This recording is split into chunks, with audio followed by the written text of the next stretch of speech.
Elathur MLA. വിദ്യാ ബാലകൃഷ്ണന് വ്യാജ phone call വന്ന കേസിൽ സിം ഉടമയെ കണ്ടെത്തി. മൊബൈൽ ഫോൺ മോഷണം പോയതാണ് എന്നും ഫോൺ കോളിനെ കുറിച്ച് അറിയില്ല എന്നുമാണ് സിം ഉടമയുടെ മൊഴി. ഇയാളുടെ മൊബൈൽ ഫോൺ അന്വേഷണ സംഘം കൂടുതൽ പരിശോധിക്കും. ടി നന്ദഗോപാൽ വിവരങ്ങൾ നൽകും. Nandu, good morning. ഇതിൽ താൻ നിരപരാധിയാണ് എന്നാണോ സിം ഉടമ പറയുന്നത്?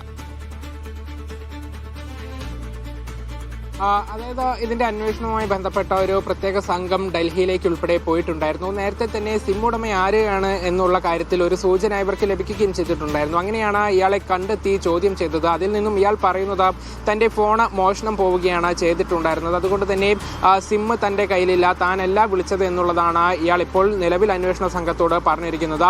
വാട്സാപ്പിലാണ് വിദ്യാ ബാലകൃഷ്ണന് ഇങ്ങനെ ഒരു കോള് പോയിട്ടുള്ളത്. അപ്പോൾ ഈ സമയത്ത് തന്റെ കയ്യിൽ ഫോൺ ഇല്ലായിരുന്നു എന്നുള്ളതാണ് നിലവിൽ ഇയാൾ നൽകിയിരിക്കുന്ന മൊഴി. പക്ഷേ ഇത് പൂർണ്ണമായും വിശ്വാസത്തിലെടുക്കാൻ അന്വേഷണ സംഘം ഇപ്പോൾ തയ്യാറായിട്ടില്ല. ഇയാളുടെ ഫോണ് കൊണ്ടുപോയി വിശദമായി ഒന്ന് പരിശോധിക്കും. അതിനുശേഷം ഇയാളുടെ പശ്ചാത്തലം ഉൾപ്പെടെ അന്വേഷിച്ച ശേഷമായിരിക്കും ഇതിൽ അന്തിമമായ ഒരു സ്ഥിരീകരണം അന്വേഷണ സംഘത്തിന്റെ ഭാഗത്തു നിന്നും ഉണ്ടാവുക. ഇയാൾ ഡൽഹി കേന്ദ്രീകരിച്ചുള്ള വ്യക്തി തന്നെയാണ്. ഏതായാലും കേരളവുമായി ബന്ധപ്പെട്ട് ഏതെങ്കിലും തരത്തിലുള്ള ബന്ധമുണ്ടോ എന്നുള്ളത് കൂടെ അന്വേഷണ സംഘം ഇപ്പോൾ പരിശോധിക്കുന്നുണ്ട്.